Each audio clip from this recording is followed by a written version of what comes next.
ريحانة المصطفى ريحانة المصطفى. Bismillah, Assalamualaikum warahmatullahi wabarakatuh. Alhamdulillah, wassalatu wassalamu ala rasulillah wa ala alihi wa sahbihi wa mawalah, amma ba'du. Kaum muslimin yang dirahmati Allah subhanahu wa ta'ala, yang kami hormati pengurus takbir Masjid Al-Ikhlas Haliluli, yang kami hormati para tokoh alim ulama dan hadirin yang berbahagia, Bapak dan Ibu sekalian, insya Allah kita akan sama-sama merenungi kultum singkat yang berkaitan Ramadan dan peradaban Islam.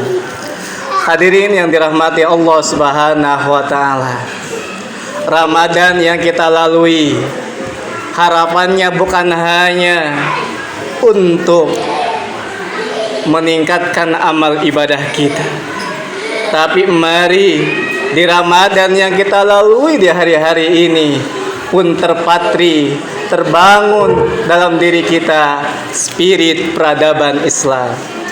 Hadirin yang dirahmati Allah subhanahu wa ta'ala, ketika kita kaji Ramadan dan peradaban Islam, khususnya di zaman perjuangan Rasulullah sallallahu alaihi wasallam, kita ketahui ketika di zaman Nabi sallallahu alaihi wasallam, di masa berdakwah penuh dengan ujian, penuh dengan harang rintang, tapi tidak membuat Nabi sallallahu alaihi wasallam berhenti di dalam dakwahnya. Hadirin yang dirahmati Allah subhanahu wa ta'ala, ketika kita kaji Ramadan dan peradaban Islam, ada 3 poin yang dapat kita kaji untuk membangun semangat dalam beribadah, semangat dalam meningkatkan spirit peradaban Islam. Yang pertama yakni peristiwa nuzulul Quran. Peristiwa nuzulul Quran di dalam kehidupan umat Islam merupakan nikmat yang agung dan mulia, dan spirit bagi kebangkitan generasi-generasi Islam yang gemilang. Hadirin yang dirahmati Allah subhanahu wa ta'ala, Allah telah mengabarkan syahrul Ramadan unzila fihi al-Quran hudal linnas wa bainatin minal huda wal furqan, bahwasanya Al-Quran diturunkan pada bulan Ramadan sebagai petunjuk bagi umat manusia. Hadirin yang dirahmati Allah subhanahu wa ta'ala, peristiwa nuzulul Quran menjadi spirit mendasar di dalam peradaban Islam. Kita ketahui bersama fungsi dan tujuan Al-Quran sebagai pedoman kehidupan manusia. Anzalallahu al-Qur'ana jumlatan wahidatan minas sama'i dunya minal lauhil mahfuz ila sama'i dunya, bahwa proses diturunkannya Al-Quran ada 2 tahap. Yang pertama, proses diturunkan secara sekaligus, dan yang kedua secara berangsur-angsur. Proses berturunnya Al-Quran secara sekaligus dari langit yang ke-7 yakni Lauhul Mahfuz ke langit yang pertama yakni Baitul Izzah. Kemudian lalulah proses yang kedua, wa anzalahu mufassalan bihasbil waqi bi salasi wa isyrina sana. Setelah itu Al-Quran diturunkan secara berangsur-angsur oleh malaikat Jibril kepada siapa? Nabi Muhammad sallallahu alaihi wasallam. Berapa lama Bapak Ibu sekalian? Yakni bifalati wa isyrina sana. Proses turunnya Al-Quran secara berangsur-angsur itu sesuai dengan kondisi dan peristiwa yang dialami oleh Nabi dan umatnya selama kurun waktu 23 tahun. 13 tahun ketika di Mekah dan 10 tahun ketika berjuang Rasulullah di Madinah. Hadirin yang dirahmati Allah Subhanahu wa taala, ada pelajaran penting yang dapat kita kaji bahwa mukjizat Al-Qur'an ini, nuzul Al-Qur'an ini itu memiliki keistimewaan yang utama. Kita tahu para nabi yang terdahulu diberikan berbagai bentuk mukjizat. Hanya saja perbedaan utamanya, nabi dan rasul terdahulu mereka diberikan mukjizat untuk memberitahukan tentang kemahakuasaan Allah. Tapi beda dengan Nabi Muhammad, mukjizatnya sebagai keberkahan dan amal soleh untuk umatnya. Kita tahu mukjizat Nabi Musa apa Bapak sekalian? Iya, bisa membelah lautan. Kemudian Nabi Ibrahim alaihissalam, apa mukjizatnya? Iya, yakni tidak terbakar dalam kobaran api yang dahsyat. Tapi itu hanya sebatas untuk Nabi Ibrahim, bukan untuk pahala bagi umatnya. Tapi beda dengan umat Nabi Muhammad, ketika dimukjizati dengan Al-Quran, umatnya membacanya, mentadaburinya, dan menjadi spirit dalam kehidupannya, maka setiap yang dibaca itu akan bernilai kebaikan. Hadirin yang dirahmati Allah Subhanahu wa taala, peristiwa yang kedua dalam peradaban Islam di masa Nabi SAW, yakni peristiwa perang Badar.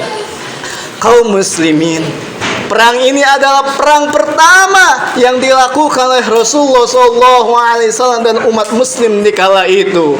Kita tahu berapa jumlah pasukan kaum muslimin, jumlahnya tidak sebanding. Kaum muslimin di kala itu berjumlah 313 pasukan. Sedangkan kaum kafir Quraisy, berapa jumlah pasukan mereka? Tentunya dahsyat, bahkan mencapai 1000 pasukan. Sampai-sampai Nabi SAW dalam kondisi yang genting, dalam kondisi yang sulit, memohon pertolongan pada Allah Subhanahu wa taala, yang mana doa ini sering menjadi ibrah dan pelajaran bagi umat kita semuanya, yakni Allahumma in tuhlik hadhil isabah min ahlil Islam la tu'fal fil ar. Kata Nabi SAW, ya Allah, kaum kafir Quraisy mereka telah datang dengan pasukan yang banyak, kesombongan yang tinggi, dan mereka berupaya untuk menghanguskan kaum muslimin. Kata Nabi SAW berkata, ya Allah, tolonglah pasukan kami ini. Niscaya pasukan yang sedikit ini, 313 pasukan itu lecah, maka kemungkinan besar tidak ada lagi hamba yang menyembahmu. Akhirnya seraya doa dipanjatkan, turunlah pertolongan Allah Subhanahu wa taala, ratusan malaikat membersamai pasukan Nabi sallallahu alaihi wasallam. Maka benarlah firman Allah, in tansurullah yansurukum. Apabila engkau menolong agama Allah, niscaya Allah pun akan menolong kalian. Hadirin yang dirahmati Allah Subhanahu wa taala, poin yang ketiga, yakni peristiwa yang menarik dalam peradaban Islam, yakni peristiwa penaklukan kota Mekah. Hadirin yang diketahui, kota Mekah waktu itu adalah kota yang diberkahi. Namun seiring waktu, ketika Nabi hijrah ke kota Madinah, maka otomatis kota Mekah dikuasai oleh orang-orang kafir Quraisy. Hadirin yang dirahmati Allah Subhanahu wa taala, peristiwa terjadinya Fathul Mekah karena ada bagian dari kaum kafir Quraisy yang mereka melanggar perjanjian Hudaybiyah. Perjanjian Hudaybiyah ini adalah perjanjian gentatan senjata antara kaum muslimin dan kaum Quraisy di kota Mekah untuk tidak melakukan peperangan selama 10 tahun. Namun saudara-saudaraku sekalian, apa yang terjadi di tengah perjanjian tersebut? Ada sekelompok dari Bani Bakar yang menyerang Bani Khuza'ah, yang mana Bani Khuza'ah ini adalah bagian daripada penduduk Madinah. Hadirin yang dirahmati Allah Subhanahu wa taala, mendengar berita tersebut, Rasulullah mengumpulkan 10.000 pasukan kaum muslimin dari kota Madinah menuju kota Mekah. Walhasil biidnillah wa qadarullah, Allah memberikan kegemilangan kepada Nabi Muhammad SAW. Di waktu itu kaum muslimin datang dari seluruh penjuru Mekah, yang akhirnya Mekah dapat ditaklukkan tanpa ada pertumpahan darah, sehingga Nabi datang di kota Mekah dan tepatnya di Masjidil Haram seraya berkata, Ja'al haq, Ja'al haq wa zahaqal batil. Hari ini telah datang yang hak dan telah lenyap kebatilan. Seraya turun pula firman Allah Subhanahu wa taala, Inna laka fathatha hatham mubina. Sungguhnya engkau Muhammad dan kaum pasukanmu telah Allah berikan kemenangan yang nyata. Hadirin yang dirahmati Allah Subhanahu wa taala, ketika itu Nabi berkata kepada kaum yang ada di kota Makkah, kalian yang memasuki Masjidil Haram, kalian akan aman. Kalian yang memasuki rumah Abu Sufyan pun akan aman, dan kalian yang tinggal di rumah-rumah kalian maka akan aman.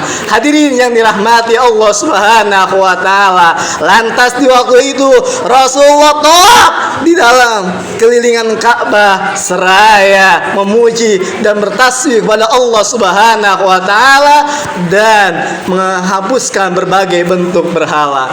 Sehingga di waktu itu Rasulullah SAW memerintahkan Bilal untuk mengabanakan azan yang pertama kalinya. Hadirin yang dirahmati Allah Subhanahu wa taala, itulah 3 peristiwa penting yang menjadi semangat kita Ramadan dan peradaban Islam. Yang pertama, peristiwa nuzulul Quran. Yang kedua, peristiwa Perang Badar. Dan yang ketiga, peristiwa Fathul Mekah, penaklukan kota Mekah. Mudah-mudahan ini adalah menjadi semangat kita untuk lebih giat di dalam beribadah dan giat menebar kebaikan untuk umat Islam dan sesama umat manusia pada umumnya sebagai rahmat lil alamin. Hadanallah wa iyyakum ajmain. Kurang lebihnya mohon maaf. Wabillahi taufiq wal hidayah. Wassalamualaikum warahmatullahi wabarakatuh.